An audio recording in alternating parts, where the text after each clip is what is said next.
മഴ പറയുന്നു, ഒരു കുഴപ്പവുമില്ലാതെ പണ്ടും ഞാൻ ഒരുപാട് പെയ്തതാ. പക്ഷേ ഇന്ന് നിങ്ങൾ എന്റെ വഴി തടഞ്ഞു. പുഴ പറയുന്നു, പണ്ടും ഞാൻ ഒരുപാട് ഒഴുകിയതാ. പക്ഷേ ഇന്ന് നിങ്ങൾ എന്റെ നെഞ്ചു തകർത്തെന്റെ കരകൾ കയ്യേറി. ഭൂമി പറയുന്നു, പണ്ടു ഞാൻ ഒരുപാട് വെള്ളം കുടിച്ചതാ. പക്ഷേ ഇന്ന് നിങ്ങൾ എന്റെ വായിൽ കോൺക്രീറ്റ് ഇട്ടടച്ചു.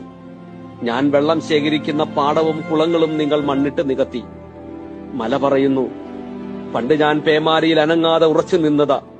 പക്ഷേ ഇന്ന് നിങ്ങൾ എന്റെ കാലുകൾ മുറിച്ചെടുത്തു.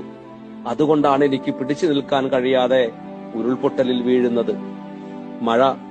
ഇപ്പോൾ മഴ ചോദിക്കുന്നു, കെട്ടിയടച്ച തോടുകളും പുഴകളും തുറന്നു വിടുമോ? ഞാൻ എന്റെ വഴിയിൽ പൊയ്ക്കോളാം. പുഴ ചോദിക്കുന്നു, എന്റെ കരകളിലെ കയ്യേറ്റങ്ങൾ ഒഴിഞ്ഞു തരുമോ? ഞാൻ എന്റെ വഴിയിൽ പൊയ്ക്കോളാം. ഭൂമിയും ചോദിക്കുന്നു, ഞാൻ വെള്ളം ശേഖരിച്ചിരുന്ന പാടവും കുളങ്ങളും തിരിച്ചു തരുമോ? മലയും ചോദിക്കുന്നു, ഇനിയെങ്കിലും എന്റെ കാല് വെട്ടുന്നത് നിർത്തുമോ?